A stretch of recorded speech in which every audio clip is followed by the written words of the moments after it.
Welcome to this rapid revision session looking at the succession crisis of 1087 to 1088, a time of great upheaval when the family politics of William's family tree would come to the fore.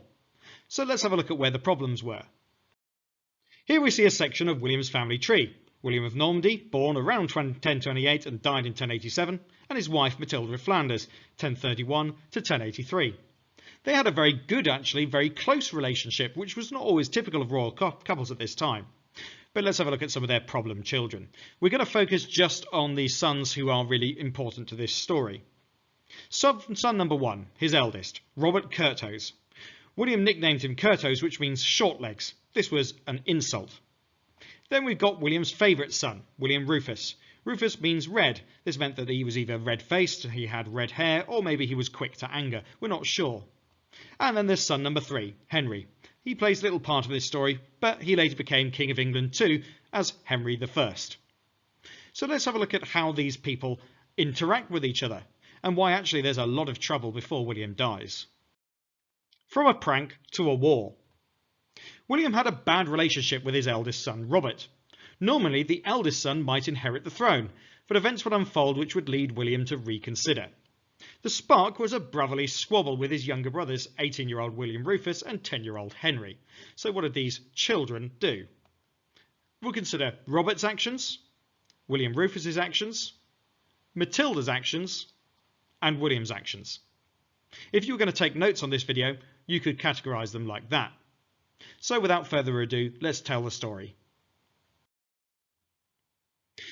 Firstly, in 1077, William Rufus threw a bucket of water over Robert. This may have actually been a chamber pot filled with urine, but never mind that. This led to a fight that their father had to break up. Robert was furious that his dad did not punish William and Henry for mocking him. So he rather overreacted in a way and tried to take Rouen Castle, and then fled when he failed and launched repeated raids on William's land. Matilda, unknown to her husband, sent money to support Robert. After all, she loved all of her sons equally. William went to battle with Robert in 1079. Embarrassingly for William, Robert won. He had to retreat humiliated, using a horse that Robert rather chivalrously gave him. So what next? Matilda organised a reconciliation between King William and Robert at Easter in 1080. She revealed that she had actually supported Robert at this time. William wasn't happy, but he did love his wife.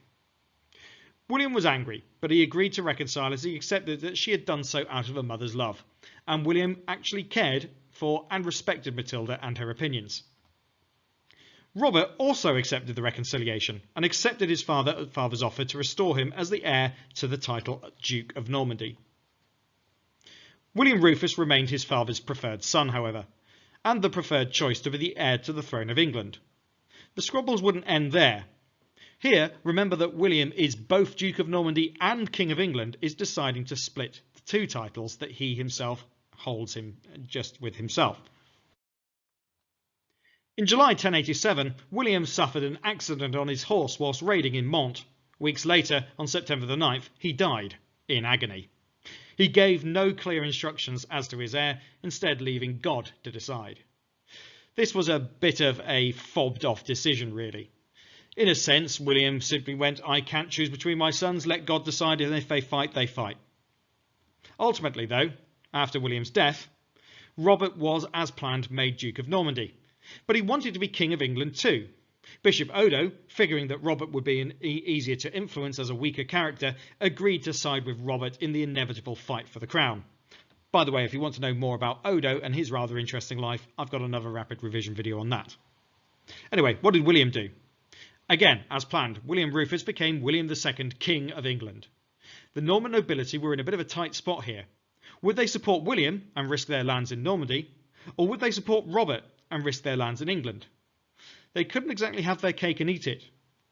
Most sided with William, reasoning that as King of England he would be more powerful, he would be a better warrior, and he would be more likely to win. In the end, Odo and Robert launched a rebellion against William Rufus, and also encouraged rebellions in the Welsh Marches, Norwich and the west of England. All of them failed. Besieged in Pevensey, Odo and Robert were captured. Odo was exiled and Robert died in 1134, old and powerless. William, well, he defeated the rebellions. The English supported him, hoping that he would bring stability to the lands. William also promised to overturn the unpopular forest laws, but he went back on all of these promises. What a politician, eh? Ironically, he was killed in just one of those forests, the New Forest, in 1100, years before his brother. Was he murdered?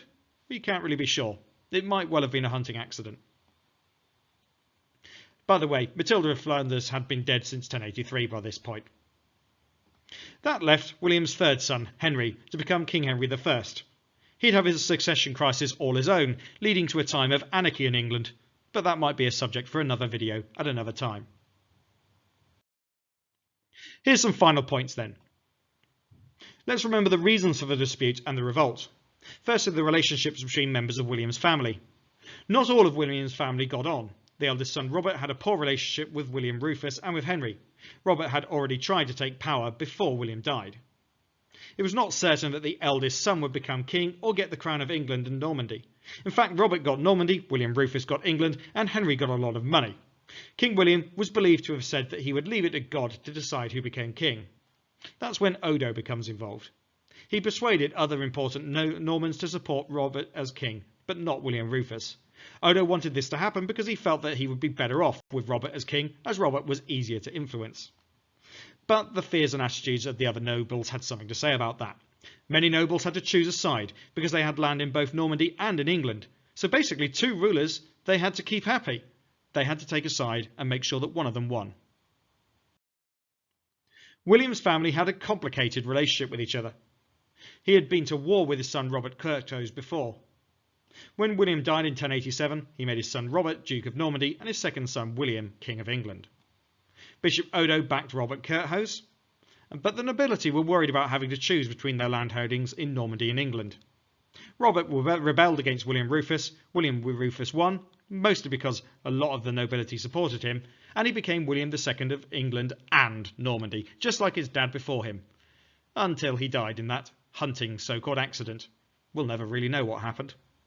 But that would be the end of this particular rapid revision series, because after all, by this point, Duke William is dead, and although the Norman dynasty would continue for some time, it is the end of the GCSE course that we're studying.